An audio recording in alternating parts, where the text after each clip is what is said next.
Thousands could lose their jobs and economies could be devastated if oil and natural gas fracking comes to a halt.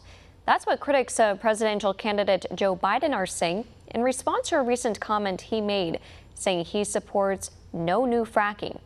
Here to discuss this further is Jeffrey Kupfer, the former acting deputy secretary for the Department of Energy. Thank you for joining us. Thanks, Stephanie. Good to be with you this morning. You say that Biden may have a hard time gaining support for his stance in states that are energy friendly. Why is this such a critical topic for voters in those states? Well, what's really important is that what we've seen over the last 10 years or so since the boom in fracking and natural gas development around the country is that certain states where this hadn't been a big deal before, it's really become very important. So, for instance, we'll just look at Pennsylvania, which in 2007 basically had very minimal natural gas production. By 2016, it was second in the country behind Texas, and it's been supporting about 300,000 jobs. The cumulative economic impact over that decade has been really significant in the billions of dollars. Ohio, a neighboring state, has seen also dramatic increases in the production of oil and natural gas. And so, whereas 10 years ago, energy production in those states didn't matter a lot, now it really does. And those states, as you all know, are very critical for a re-election campaign. Those Midwestern Rust Belt states are where the election may be won or lost. What are the consequences of banning fracking, especially for people whose work depend and their livelihood on the industry?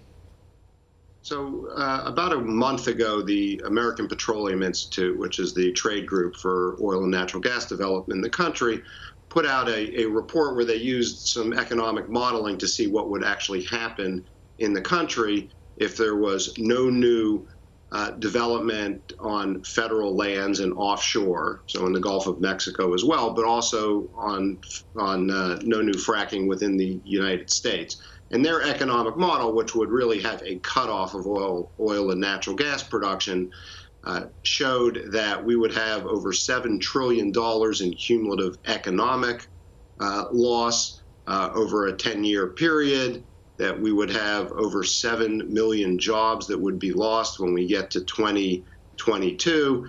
And that also, the other thing that's important to remember is that energy prices have gone down pretty significantly for the American household because of the abundance of oil and natural gas production in the United States.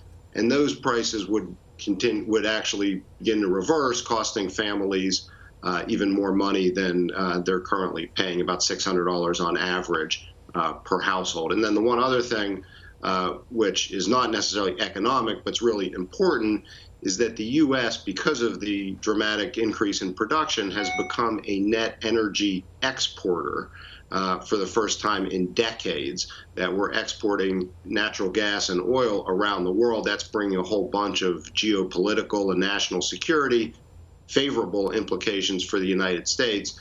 And if the United States production ground to a halt, that would really reverse that trend. The U.S. would then become a net energy importer, which is a situation that we were in for decades and is really not a good thing for us from a national security standpoint as well.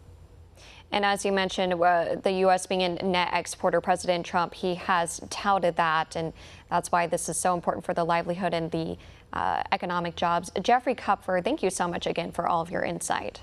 Want to see more videos like this? Click on the link below and subscribe to One American News on YouTube, and call your cable provider and kindly demand that One American News is added to your lineup. Call and subscribe today.